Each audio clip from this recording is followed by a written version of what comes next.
Welcome back, everybody, to Photography Tips and Tricks, your show for gear, tips, inspiration, anything that you need to get your photography onto that next level.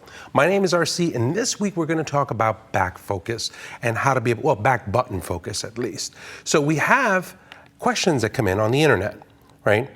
And perfect question, Henny's Photography. Great show, RC. Difference in camera functionality between back focus button and shutter release button to focus.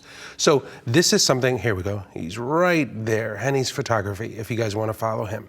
So this is a question that we get all the time on the show, which is, why would you set up a back focus button and how do you do it and all the mechanics? So I thought it'd be a good idea for us to just kind of go through it and what are we talking about? Well, every camera on average has a button that's set to focus, right? So what'll happen here is when you press this down, right, generally you aim the camera, you press halfway, and halfway down focuses, the rest of the way takes a shot.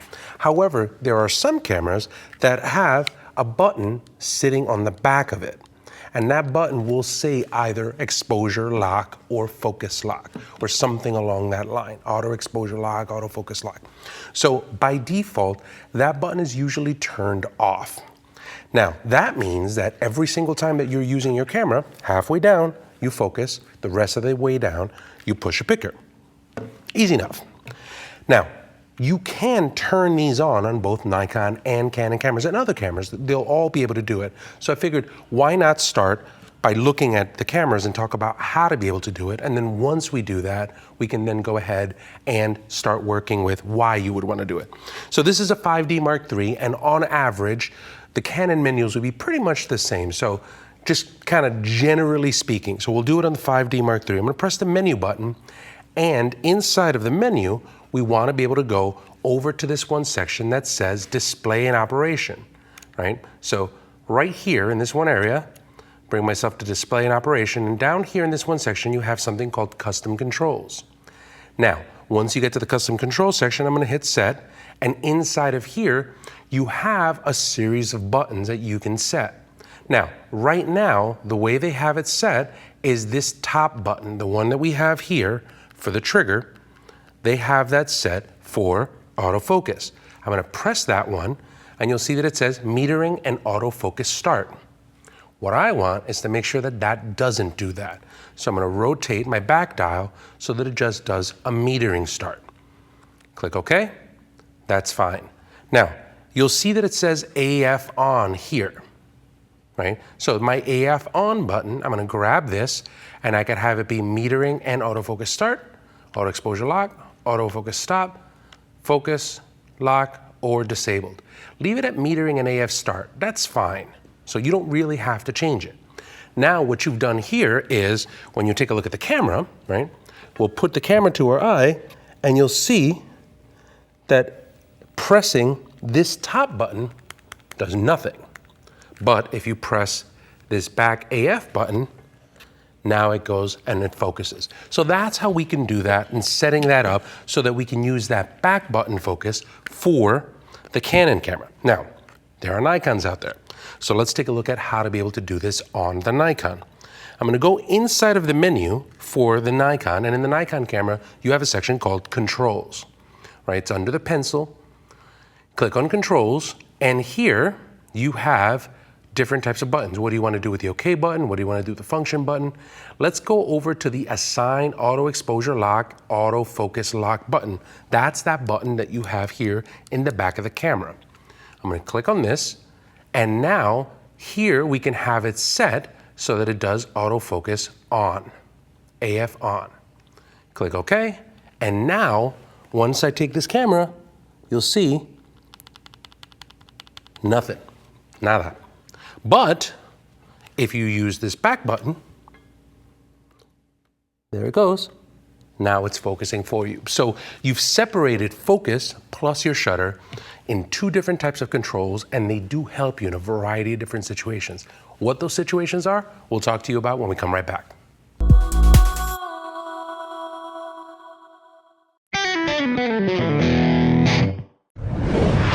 Hi everybody, Scott Kelby here, and we are very excited to announce Creative Cloud Training Month.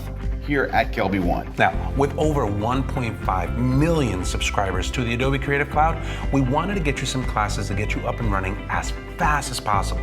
That's right, and for the entire month of February, we're going to be posting a new class every weekday. And we've got things on Illustrator and InDesign, and if you're into video, we've got you covered with After Effects, Prelude, and even Premiere Pro. One of the great things about the Creative Cloud is you now have access to some incredible apps such as Behance and Cooler, and we've got classes for you on that to round out your Adobe Creative Cloud experience. And if you're a photographer, you're going to love our classes on Lightroom, Photoshop, and even Camera Raw. If you want to learn about Bridge, Muse, or even Typekit, we've got you covered. And it all starts February 1st, so come join us for Creative Cloud Training Month at kelby1.com.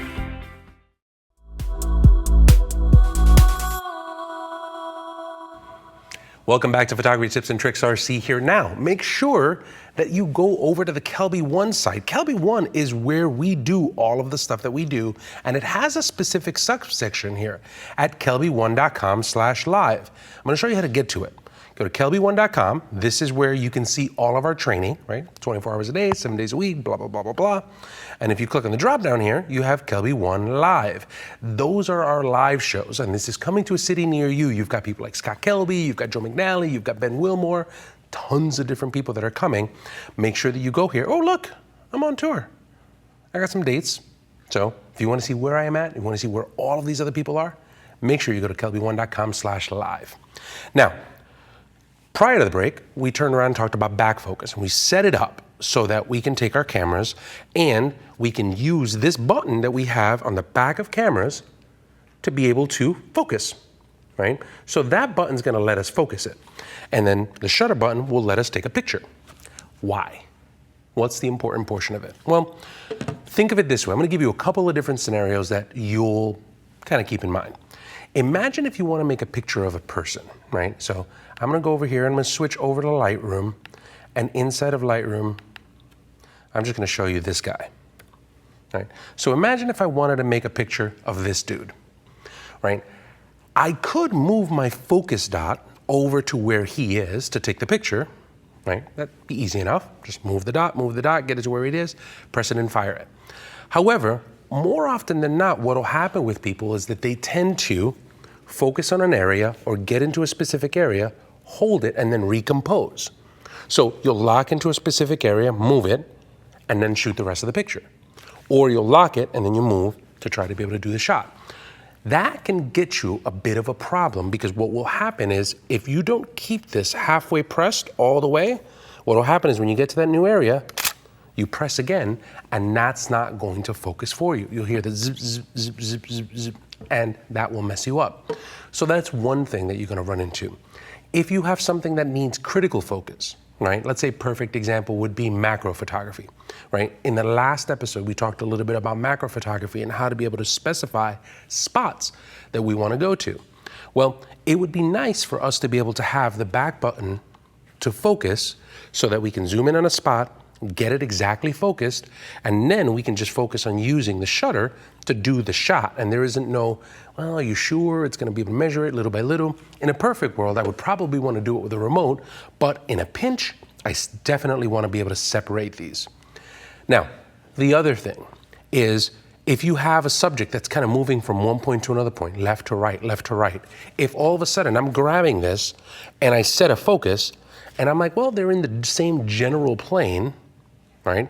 I would want to make sure that it stays kind of there. I don't necessarily want the camera to kind of seek it out. So if my subject moves just a little bit and I try to focus, you might miss something critical. By having it back focused, you set it in one spot and you can continue to shoot.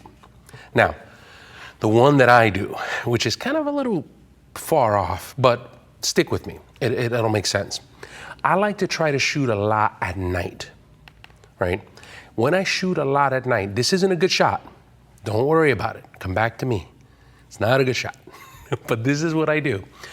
I'm out shooting at night, and one of the problems that you have with focus is nighttime focus, right? As soon as you go out at night, if you don't have a focus light, it's impossible for you to make a shot.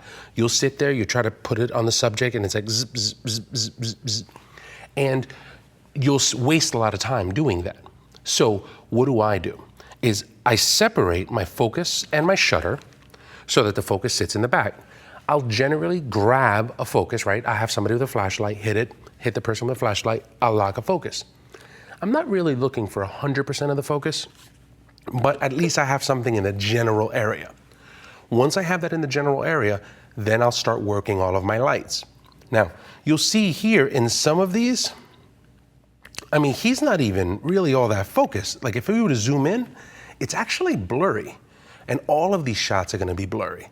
But I'm not really all that worried about it. I kind of wanted to get a general ballpark focus. If it's blurry, that's okay, because I'm gonna spend a little bit of time kind of fine-tuning the light and fine-tuning the light and fine-tuning the light and moving it around. And I don't wanna have to sit there and go, okay, I think I got the light ready. Put a flashlight on him. Okay, there we go, good, focus, click, no. All right, take the flashlight, do it again, put the flashlight on him. That wastes a lot of time. So by setting myself up with just a general focus, a general, ballpark, I can go ahead and just shoot, light, shoot, light, shoot, light, get my light dialed in exactly the way that I want, and I don't have to worry about hitting that button and having it constantly go zzz, zzz, zzz, zzz. Every time I hit it, it's gonna shoot. So I get my light dialed in, and exactly once I need it, exactly everything's okay, then I can go, all right, well, hit him with the flashlight again, use the back button focus to get the focus that you need, and now you can continue to shoot over, and stay in that one spot.